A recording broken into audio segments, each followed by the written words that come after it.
Hi friends. இன்றைக்கி வந்து நான் கோயிலுக்கு போயிட்டு வந்தேன் காலையிலேருந்து. எங்கள் இந்த சிறுவாபுரி கோயிலுக்கு போகணுன்னு ஏதோ ஒரு மைண்டில் இருந்துகிட்டே இருந்தது. சிறுவாபுரி கோயிலுக்கு போகலான்னு நினச்சிக்கிட்டே இருந்தோம். எங்கள் வீட்டில் வேலை செய்கிற அந்த அம்மா துர்கா அம்மான்னு வேலை செய்கிறாங்க.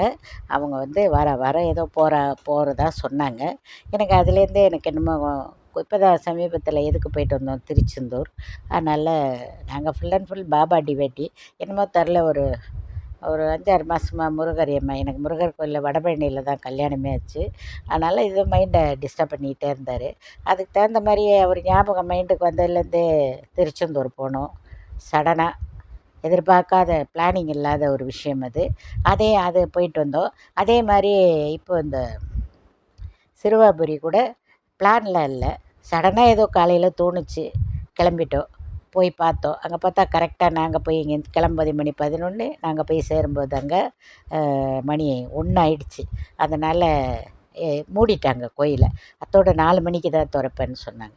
என்னடா பண்ணுறது, எங்கேருந்து போயிட்டு இங்கே திரும்பியா வர முடியும், என்னடா பண்ணுறதுன்னு அப்படியே யோசிச்சுக்கிட்டே இருந்தோம். அப்படியே பார்த்தா அங்கங்கே சொல்லி எங்கன்னா உட்காரலாம் கொள்ளலாம். அந்த பக்கம்லாம் கிராமம் மாதிரி தானே, ரொம்ப அழகழகாக இருந்தது. நான் வீடியோ எடுத்து வச்சுருக்கேன், உங்களுக்கு நான் அதை போட்டு காமிக்கிறேன். நான் அதை ரெடி பண்ணிவிட்டு உங்களுக்கு போட்டு காமிக்கிறேன். அப்படியே சொன்னால் அப்புறம் அங்கே இருக்கிறவங்க சொன்னாங்க, இங்கேருந்து பெரியபாளையம் ஐடியாவே இல்லை, பெரியபாளையம் போகணுன்னு எங்களுக்கு. பெரியபாளையம் பக்கம்தான், ஒரு 10 கிலோமீட்டர் தூரம் தான். இது கோயில் திறக்க 4-4:30 ஆகிடும், நீங்கள் போயிட்டு வந்துடுங்க அப்படின்னு சொன்னாங்க. சரின்ட்டு என்னமோ தெரில, இந்த அம்மா கூப்பிட்றாங்களேன்ட்டு பிளானிங்கே இல்லை. சட்டுன்னு அங்கேருந்து பெரியபாளையம் கோயிலுக்கு போனோம். ஒருத்தருமே இருந்தாங்க, கூட்டம் இருந்தாங்க, ஆனால் அவ்வளோலாம் இல்லை. அங்கே 2 மணிக்கெல்லாம் திறந்துட்டாங்க கோயில் மூடி. போனோம். டிக்கெட் 100 டிக்கெட்டில் தான் போனோம். ரொம்ப அருமையாக அழகாக அந்த மாதிரி அந்த அம்மனை பார்க்க முடியாதுன்னு சொன்னாங்க.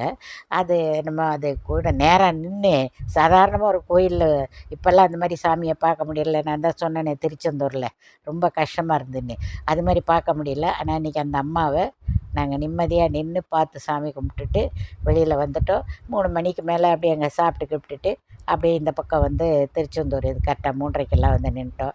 அங்கே பார்த்தா கியூ ரூ. 100 கியூ தான். போனோம். அங்கேயும் கொஞ்சம் கூட்டம் இருந்தது தான். இந்த பொதுமக்கள் கொஞ்சமாக தான் இருந்தாங்கன்னா, அதை விட பயங்கரமாக இருக்குமா கூட்டம் செவ்வாய்க்கிழமையிலலாம். ஆனால் நாங்கள் இன்றைக்கி கொஞ்சம் ஃப்ரீயாக தான் போயிட்டு வந்தோம். நம்ம இந்த வடபழனி கோயிலில் இருந்த மாதிரி தான் இருந்தது கூட்டம். சாமியை போய் பார்த்து ஒரு அர்ச்சனையை பண்ணிவிட்டு அப்படியே வெளியில் கோயிலெல்லாம் சுற்றிட்டு 3:30க்கெல்லாம் இங்கே வந்துட்டோம். இங்கே வந்து இங்கேயும் நிம்மதியாக சாமி பார்த்தோம். இந்த தடவை சாமி பார்த்துட்டு வெளியில் வந்து கிட்டத்தட்ட ஒரு 6-7 மணிக்கெல்லாம் நாங்கள் வீட்டுக்கு வந்துட்டோம்.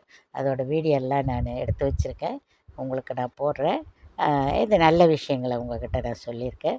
இதில் வேறு நமக்கு கொஞ்சம் கடுப்பேற்றுற விஷயங்கள்லாம் இருக்கும் இல்லையா, அது அப்புறமா உங்கள்கிட்ட சொல்கிறேன். நன்றி ஃப்ரெண்ட்ஸ். நாளை சந்திப்போம்.